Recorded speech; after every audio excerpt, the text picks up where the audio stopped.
All right, folks, what's good? I'm here alone for now, but I do have someone joining me in a second. But I didn't want to keep y'all waiting. You know, things that we got to talk about today. So hopefully everybody enjoyed Juneteenth yesterday.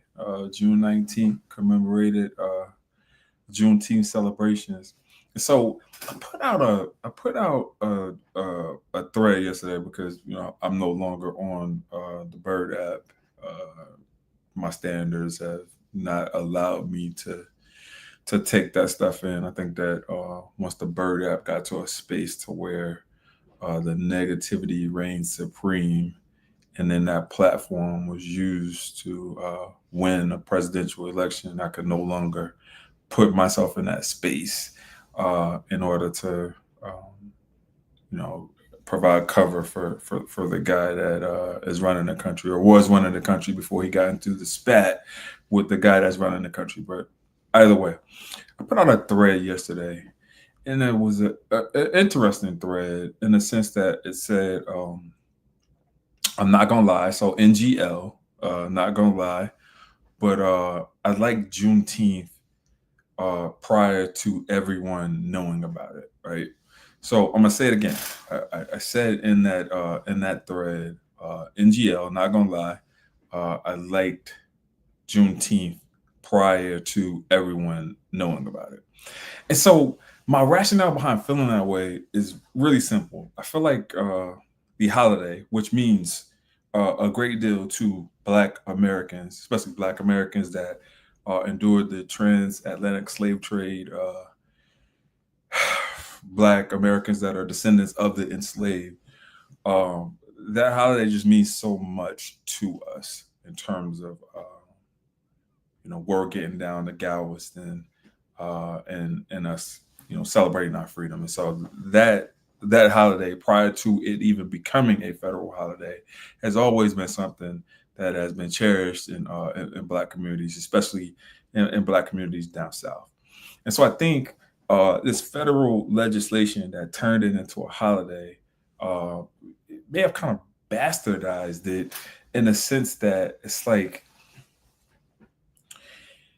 you have folks that are looking at this holiday like, oh, it's just a day off, right? Or you had people that were like, hey, this is just a made up holiday. And so it got me to thinking, which one of the holidays that we get off for that's not a made up holiday? Let's go through the list in terms of like what is made up and what is not made up. And so let's start with New Year's Day. Like is that like what are the origins behind New Year's Day and us getting off for a federal holiday because of that? Like all this shit is my point is all of these holidays are made up, and it has meaning to certain subgroups of people. And so it's like you take whatever meaning you want to take from it, and then you celebrate it however the way in which you want to celebrate it. But to diminish a holiday based off of who celebrates it, I think that's when we start getting into problematic territory in terms of when we do that. So I just wanted to give my soliloquy in terms of Juneteenth. I had an amazing day on Juneteenth. A lot of rest for me, which is how I wanted to celebrate. And so, if you celebrated Juneteenth in a meaningful way, let us know in the comments just exactly what it meant to you. And so, what are we talking about today? So today, just like any other day, it feels like the world is ending. But we're talking about just like the chaos that is happening in K-12. Well, I mean,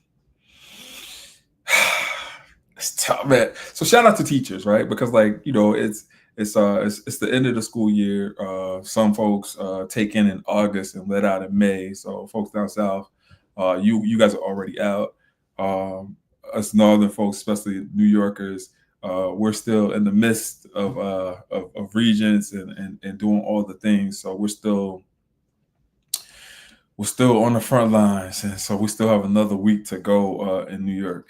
And so, but what I've seen though is that I love when I walk outside and it's nice weather and teachers are using outdoors as a platform in order for students to learn. Like we get bogged down into the thinking of learning is just a platform for to learn in class, and that's just not like within the four walls of a school, and that's just not what learning is. And so shout out to the educators that think outside of the box in terms of like just creating these platforms in order for students to expand their thinking in terms of what we can do and what learning could be. Those are real world learning experiences that we just don't get a lot of, and so for us to be able to do that, I think it's amazing. And so, man, let's talk about this administration and like just what this means in terms of us having less time to plan for future budgets. And so it's budget season. It has been budget season.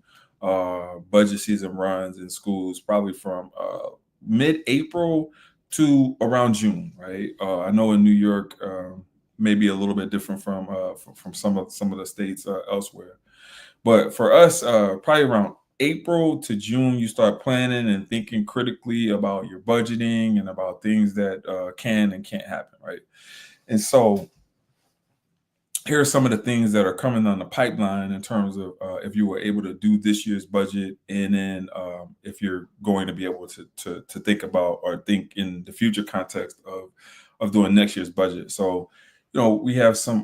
The Department of Education has delivered states routine notices of funding allocations months later than usual, right? So, like we're used to getting all of the information that we need in order to make the most appropriate decisions for kids and students and families uh, um, in a timely fashion. And so when you're getting indication on grant funding like Title One, like IDEA, and like McKinney-Vento, when you're getting these notices and it's like months after, it's really problematic in terms of you being able to it's really well, talking about just like budgeting right now, G. Um, well, first of all, let me take this thing down, man. I gotta give my brother the proper the proper introduction, man. Like carrying a show, and I don't feel like doing that. It's always amazing when the homie is on board. How you doing, man? How are you experiencing joy? I'm good, man. Thanks for that. It's nice to see you. I'm good. I'm good. I had a nice day yesterday. Celebrating Juneteenth at home and made some pizza. Took out the pizza oven. Yes, Had to do yeah, it. So that was good. That was good. yeah. Yeah. The weather was a little crazy. There was a little flash flood, thunderstorm stuff, but it was good. Bro, talking in terms of pizza, right? So like I still like I haven't mastered like how to get the most stretch out of the dough. And so like what are some of the tidbits? What are some of your insider trading I'm not that good at it. Actually, yesterday the pizzas were kind of small, yeah, or they got too thin in the middle, and okay. then they got stuck, or the toppings went through. But I like take the ball and kind of like turn it Yeah, like this, and like yeah, let gravity kind of stretch it out, yeah. and then like put it down. But that usually works for me. But yesterday it was like a new dough recipe, and it was like a lot stickier than Mm, normal. got it, That's, got it. that's the problem. Yeah, Yeah. yeah, and bro, black men and just men in general don't really talk about these types of things or whatever. So I could do a whole podcast on just talking about things that I just love doing or whatever, and just like so we can kind of destigmatize folks out in action and like taking care of their families and stuff. And so, man, I love making pizza. Like it really gives like it gives me joy in doing it, right? Because it's just watching that process from like the beginning to the end. Yeah, my daughter doesn't eat it. My son loves it. Oh, great. But my daughter won't eat it. She's like, nah, I'd rather have Domino's, and I'm just like, that's so disrespectful. That So, is disrespectful. but yeah, man, thanks for sharing that. But then also with the dough, it's like it has to sit out for a certain amount of time in Yeah. order because like before when I was messing the pizza up, I would just jump in thinking that, all right, I could just roll the dough, whatever, and then it became impossible. And then my wife kind of walked me through, like, bro, read the directions. Yeah, that you have to let it rise or proof Yeah, or whatever, and that takes time. Yeah, Alex, she made it the day before yeah. and put it in the fridge, and so by the time it was like a day later, it was like ready. It was ready to go. She did a good job. I'll send you the recipe. It was like Roberta's pizza. It was like the Roberta's dough, like Yeah. yeah, All right, bet. yeah. All right. So again, we're talking about like so when did you start your actual budget process in terms of like thinking about the future the next year? Start thinking about it around February, January, Damn, February. February. Woo. Yeah, don't actually put things down, but it's more like, are there any big changes that are happening, Okay. big projects? Yeah. We have to replace the roof. We're trying to expand the grade, like whatever the like big stuff is, or Yeah. if we're going to change a curriculum. That's kind of when that comes out. But then the actual numbers and uh, the drafts of the budget doesn't start until like March. I would say March, April. Okay. Yep. Then Yeah. and then we do a couple of revisions with the finance committee, and then we actually just approved our budget on Wednesday. Okay. Congrats. My budget meeting is next week next week Tuesday.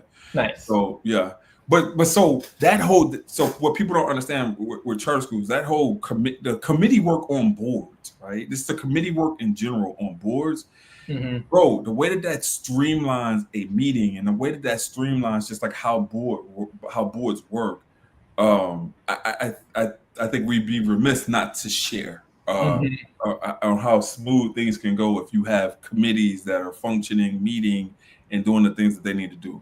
And yeah, it may feel like it's hella time consuming, but like it on the front end, yeah. But on the back end, it just saves you so much time because things are just so fluid. Totally, Yeah. totally. Yeah, it's amazing how um,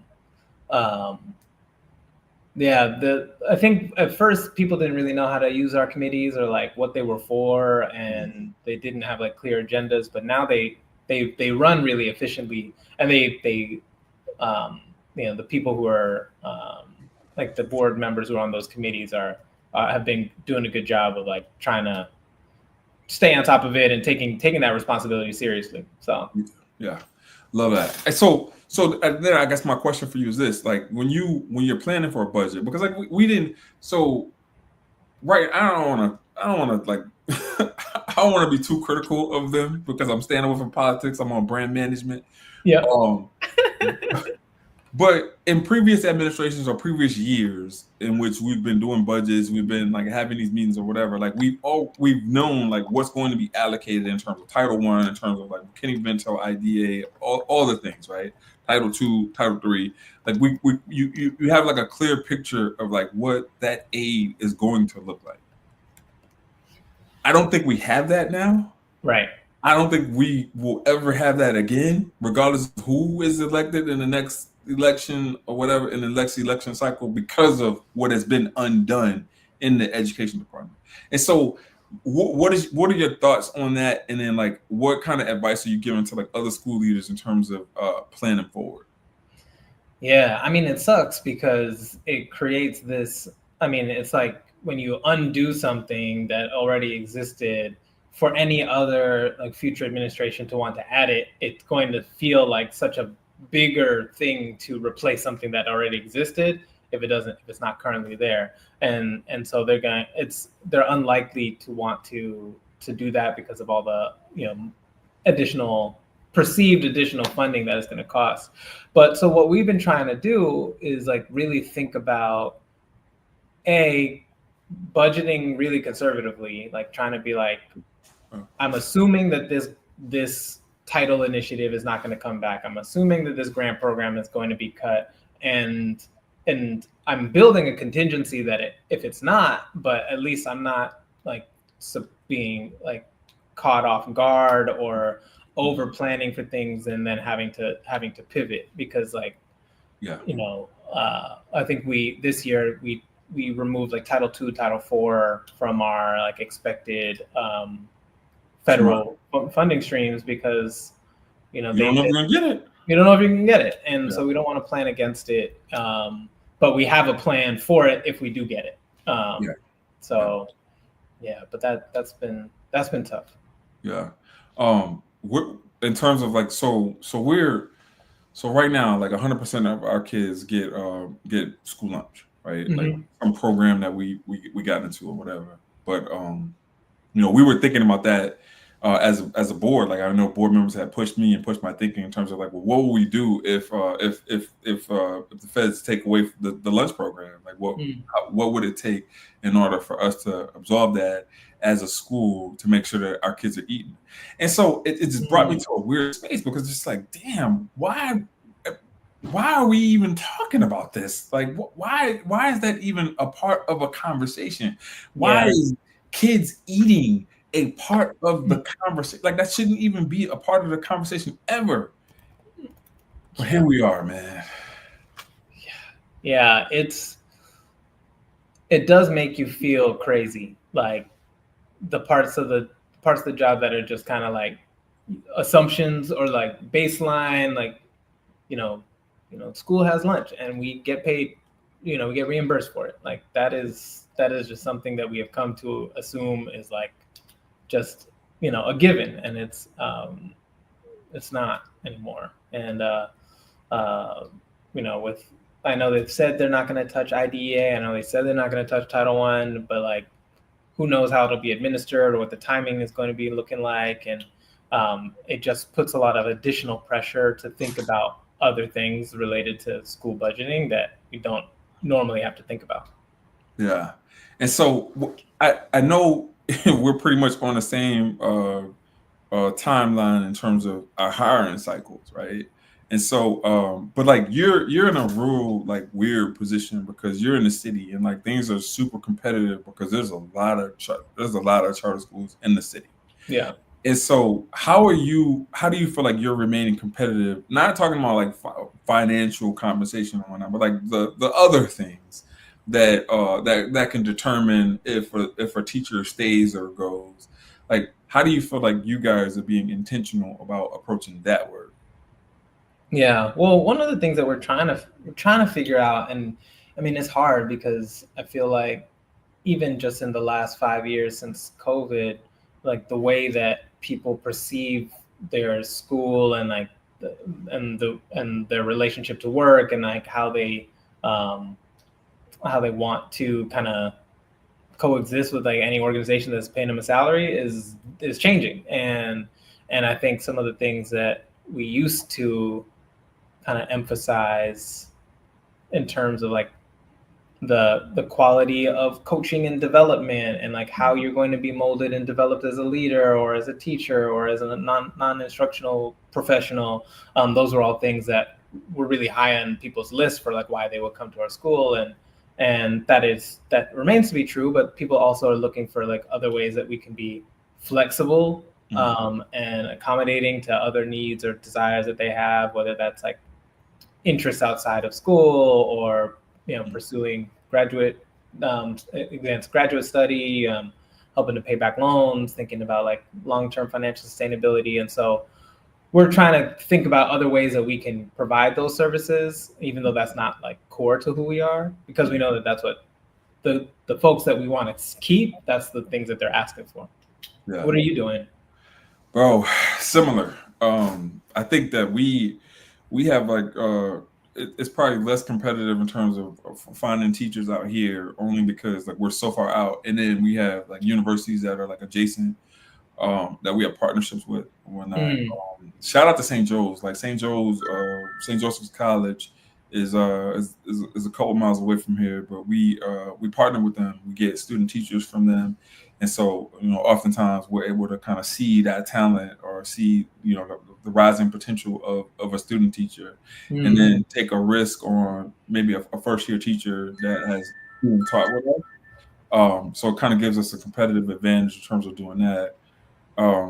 But for I think for every position that we put up, there's a lot of applicants, which may be different. yeah. Like if you're in a school district that's like very competitive with other school districts that are in the area that are local to you. You got the DOE you're competing with or whatever. Like we don't have those types of those that type of competition. Yeah. However, what I will say about being on Long Island is that these districts pay an exorbitant amount of money, bro. Like Mm. do, and so that's why the teachers that are in these districts stay in these districts. Like once you get tenured on Long Island, like they gonna have to drag you out of there in order for you to leave. People don't just retire; like they gonna stay. And then when they retire, they end up getting other jobs that pay them on top of their pension. So like it's bro, the game is real. Like I've seen Mm. people like go through, get a pension in New Jersey, then move to Long Island and like then work towards the second pension, like double pension that thing up. Is the strategy is quite nice, bro. And and Oh wow. and I don't think that we take advantage of that kind of strategizing. No, definitely not. Definitely not. Um, yeah, it is that is interesting. And just like how I just don't know. I guess from my perspective, it's like I don't know how people get prepared for that. Like, who did that person talk to? Like, who was like the Yes. plug that was like, Yes. the way to really do it is, get the pension here, then move Yeah. here, and then like do this other thing. Like, I don't know who I would talk to about that. Bro, but so here's the thing. Your daughter will be able to talk to you about that. Yeah. Right? Like my son, I'm having that conversation with my son right now. I'm like, bro, if somebody had come to me and poured into me and said, hey, you need to make sure that when you're substituting at Three Village School District in 2002, you need to get into the retirement program, because if you get into the retirement program now, you'll be under class 4 or 5 and not under class 6, because class 6 you got to pay into it for the rest of your life, and class 5 you got to stop paying after 10 years. You're already vested. Like, bro, I wish I had those types of conversations, or if I had the ability to have those types of conversations, because that's wealth building. Mm-hmm. And I don't think we do that enough. I think that it's one of those things to where, like, me and you, we're gonna share information. Like we're Mm-hmm. gonna share information with our friend groups or whatever. We're gonna do those types of things. But I think that some people, they just want to be like, they want to be middle class, but they don't want anybody else to be middle class. And I Yeah. think for me that's problematic, because like I want everybody to win. Right. Right. Yeah, but everybody got to want to win too. That's true. That's true. Yeah. Yeah. I mean, I feel like there's definitely like a gap in terms of like how we find the right, I guess, the right channels to like get that information. Like there's not like a one-stop shop of like Mhm. wealth building, like wealth building 101 for people who are in education, for example. Yeah, And I feel like that would be it'd be interesting to have some folks maybe on the podcast who are like yeah, financial planner yeah. types, or people who Mhm. work with like school leaders and like long-term school professionals, and like the kinds of ways that they think about that strategy, because it's interesting and something I want to learn more about. Yeah, absolutely. Yeah, it's definitely time for us to start having guests on our podcast, but like not those aggressive people that like come to you on LinkedIn and like try to bully you to make you bring them on the pod. It's got to be organic, man. Like you can't, Who's doing that to you? you can't be out here trying to bully me to come on the pod, man. It's got to be organic. It can't be forced. It's got to be something that. All right. So you know what time it is right now, man. We got like 6 minutes left, and you know what we haven't talked about yet, and what we got to talk about, and so yeah. What's up with our Knicks, man? Like I'm feeling a way, because like I know that had we won game 1 and game 2, that Yeah. this could be us in the finals right now. This will be a different conversation in terms, because I feel like we're better than, like, OKC has been exposed, bro. Yeah. They're a talented team, but they have been exposed in terms of, like, not really having that playoff experience, not really having. I don't think they got no dogs on it besides Jalen Williams or whatever. Like, they don't really got no. The MVP is not a dog to me. Yeah. He's not a dog. Yeah. No, you're right. It's interesting. Like it's frustrating, obviously, Yeah. to see the Pacers get so far, but like they're also beating OKC the way that they beat us. Like they're out hustling them. They're playing really good defense. Mm-hmm. They're not turning the ball over. They're capitalizing on all that stuff. And so, but if it was between us or them, I feel like we would have had maybe just as good of a chance. But yeah, I mean, it sounds like they interviewed Mike Brown Yeah. the other day, and Taylor Jenkins from the Grizzlies, I think, is on the list. I don't know. I still I think don't Sam know. Cassell is the best choice, man. And they haven't said anything about Mark Jackson. Nothing. No, no. Bro, That's that's interesting. Dolan, man. That's Dolan being anti Mark Jackson. Yeah, for sure. How would you feel about a second stint with Van Gundy? I mean, I don't know. I mean, it's been so long since he's coached. I feel like the game has evolved past his like No, he's on philosophy. he's on staff with the Clippers.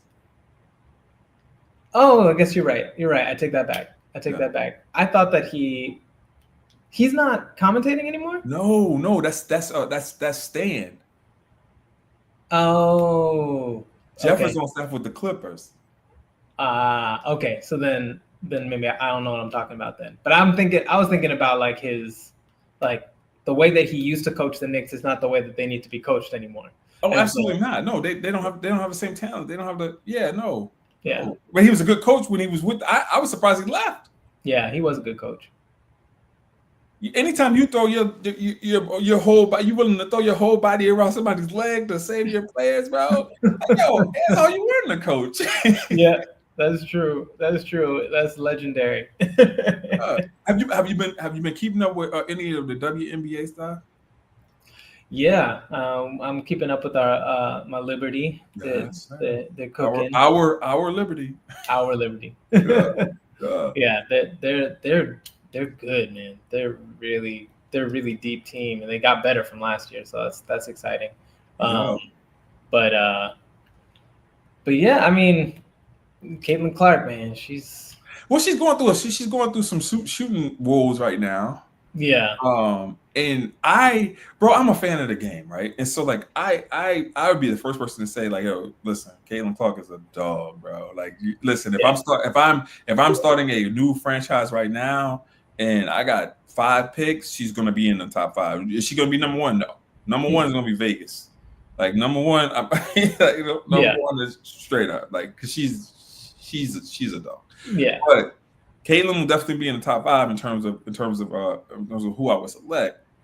But I think that a lot of the stuff that is happening in terms of media attention towards Caitlin, bro, she brings that on herself, bro. Like she does, like if you watch her game, like she does like that annoying stuff to mm, where it's like, all right, I can see why they beat you up when you come in the hole. yeah. But Yeah, I mean, it's a good. I mean, she has. I think that's part of her game, but she also. I think she's leaning into it a little bit. I think she likes that she can get under people's skin and make them get frustrated at her because ultimately it doesn't bother her. no, not at all.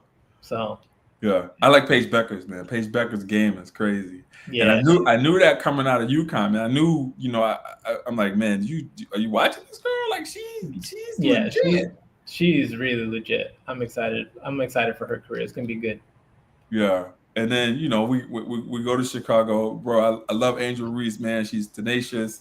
She is Rodman reincarnated. However, I need her to make a damn layup. She can't make a layup. I No. need her to make a layup. I know folks gonna come for us, but I call it like I said, man. I call it all the ways that needs to be called. Angel Reese needs to make a layup. If she makes a layup, then there's a different kind of conversation in terms of the level of talent that she can possibly be. She needs to make a Right. layup. Right. Exactly. All right, bro. Final thoughts, man. Where you at today? It's my wife's birthday. Happy birthday. Oh, there it is. Yeah. Yeah. So Yeah. you got Juneteenth, then the next day your wife's birthday. Yeah. Then yeah, bro. That's Yeah. what's up. It's good. Tell her I said happy birthday. I will. All right. So my final thoughts, man. What am I talking about? My final thoughts. Shout out Coco Golf, man. That's gonna be my final thoughts today. Bro, Coco. So Coco Golf, she wins the French Open, and she does it with grace. Even though everybody in the stands, everybody in the stadium is rooting against this girl, so much to the point to where she had to say, she had to chant her name to herself in order to motivate herself from what she was going through.